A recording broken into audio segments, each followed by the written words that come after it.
pila na naman tayo. Pila na naman tayo dito sa terminal. Ayan. Oras naman ang ating biyahe. Alas 12:30 po. Alis tayo dito. Alas 12:30.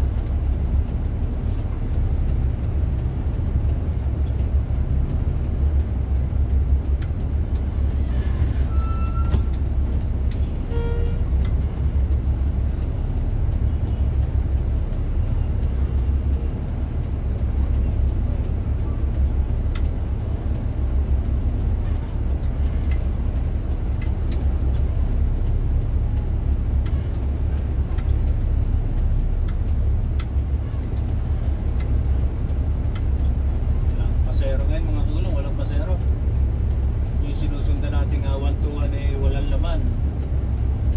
Ilan lang siguro mga 15 lang ang laman, no? Wala pa yatang 20.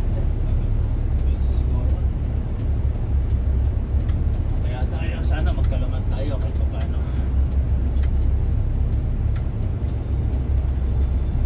Yan nga, dito na tayo sa ating slot.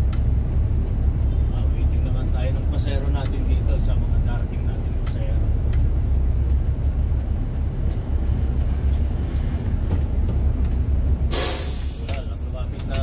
Pasero mga kagulong. Magandang tanghali sa inyo mga kagulong, at dito na naman tayo sa Pasay 5-star terminal. Update lang po, ano po. At yung 3374 paalis na at pinalta ng 3404. Ayan. Nandito po tayo sa ilalim ng ginagawang skyway. Yan, inire-repair nilang ilalim.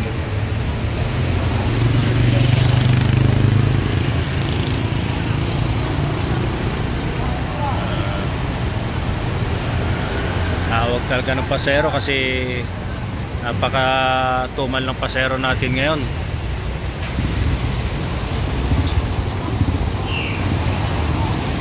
Yan po yung update natin dito, no? Update po dito sa Pasay. Update.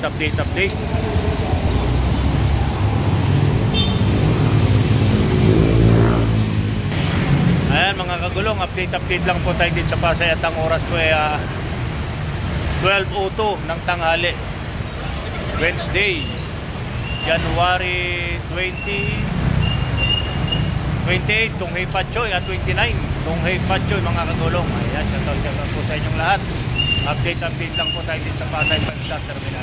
Yan po yung ating harap ng terminal, yung kinatatayuan natin kanina. Ito po yung Cabanatuan Via Isitex, alis na siya. 1124 Tarlac daw, Concepcion.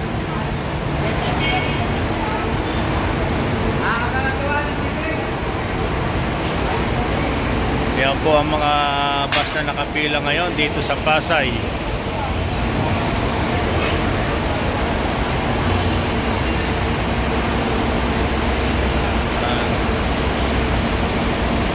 San Clemente,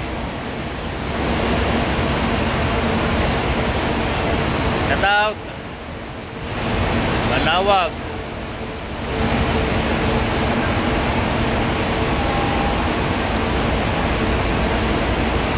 San Carlos, Lagupan. Ito si Bobby. Shoutout Bobby. Shoutout sa mga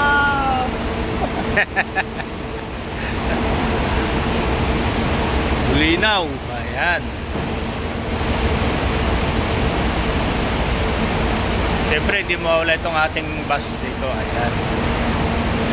Ayan po mga kagulong, update lang po tayo. Update lang po tayo dito sa Pasay 5-star terminal. Ayan, sige po kagapay sa masaya paglalakbay. 5-star, may malasakit. Magandang umaga po sa inyong lahat. Tanghali pa lang. Tunghay Patchoy po.